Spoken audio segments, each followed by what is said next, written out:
Ani Geetaachoo Laggasee jedhama. Itti gaafatamaa waajjira aadaa fi turizimii aanaa Noonnoo Beenjaati. Amma kan nuti itti argamnu ganda Solloqaa, aanaa Noonnoo Beenjaa ganda Solloqaa keessatti argamna.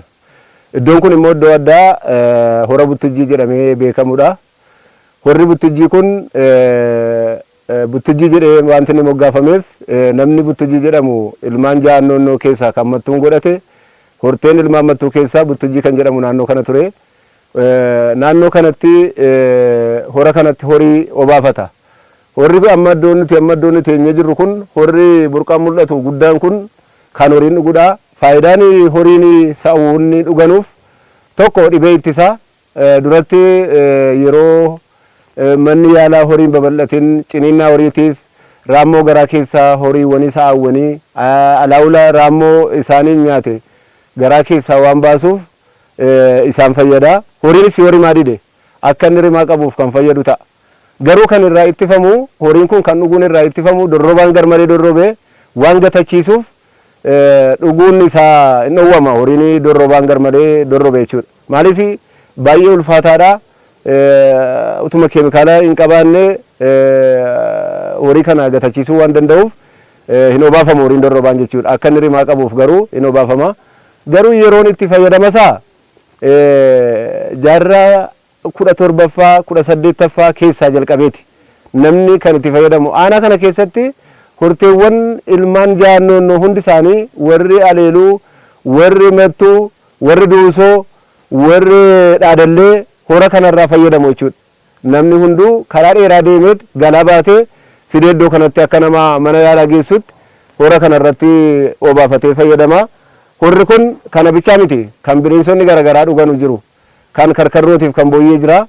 Sababaan inni akkana ta'e adda baheef karkarroon iddoo kanatti ennaa dhufu namni kan arge ennaa dhugee ka'u uumamaan dhaqni isaa rifeensa guddata waan ta'eef tafkiin garaagaraa rifeensa isaa sanatti nam'ee waan jiruuf corrooqa isaa sana keessatti edda dhugee ka'ee booda in gangalata. Yeroo gangalatu tafkii sana isarraa balleessa corrooqni sun waan ta'eef booyyeef karkarroon itti fayyadama. Kanaaf kan horii kanaa olitti kan booyyeetiif kan karkarroo jedhamee beekama.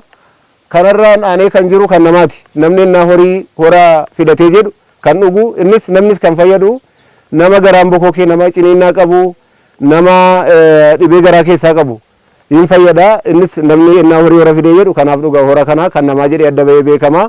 Dhagaa caabii keessatti argama. Lafa keessaa danfaa qulqullina qaba. Wanta biraa itti iddoo sana qaqqabu jechuudha. Kanarraa kan hafe kan daljeessaas jira. Afuraffaa irratti kan daljeessaa jira. Karaa salphaadhaan gadi jedhee kan inni dhagaa dhoowwaa keessaa burqituu ishii kan inni dhugu.